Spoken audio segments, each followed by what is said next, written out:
Jeremy Clarkson, along with Richard Hammond and James May, are set for a massive payout.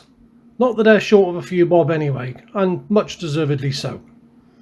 Now, you may remember that Jeremy's been in the news recently when he bought the Windmill pub, which has now been renamed the Hawkstone Arms.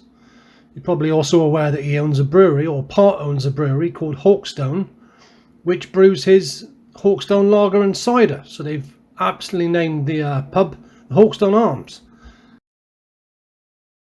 Top Gear was relaunched in 2002. James May was one of the former presenters on the first incarnation of Top Gear, but wasn't immediately asked to join the show when it relaunched in 2002.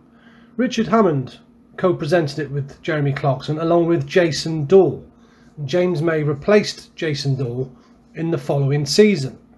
Several years later, you may remember that Jeremy Clarkson was sacked from Top Gear for having an altercation with one of the producers, i.e. he punched him in the face and was asked to leave.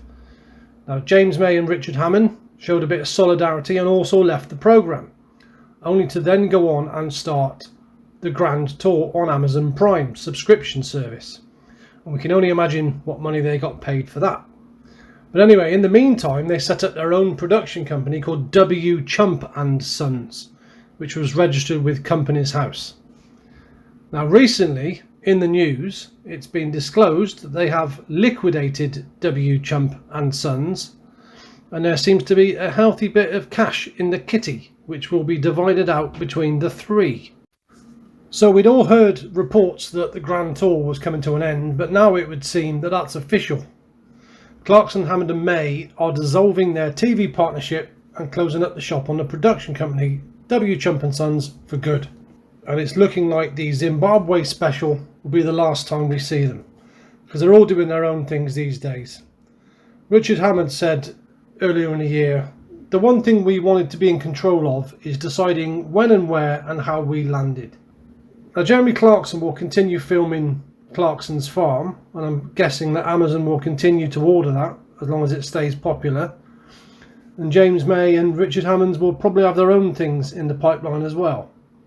James May's already done his travel and cooking specials for Prime, and Richard Hammond did his survival show in 2021, The Great Escapists.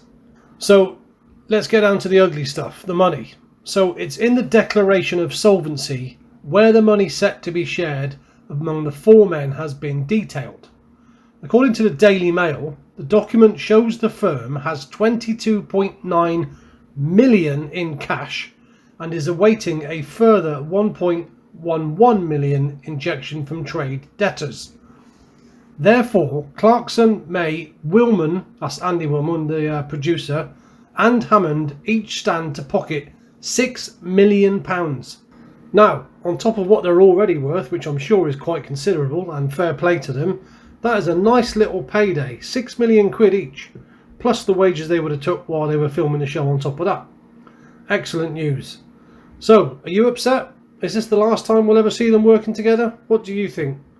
Surely they'll get together again at some point. Will we see the boys visiting Jeremy's pub? Will we see Jeremy visiting James May's pub? I suppose we'll find out in due course. I mean, they are getting on a bit now, in all fairness. Not sure exactly how old they are, but you can't keep charging around the world like you're in your 20s when you're probably getting towards bus pass age. Not so sure about Hammond, but Jeremy, definitely. Anyway, there you go. Cheers.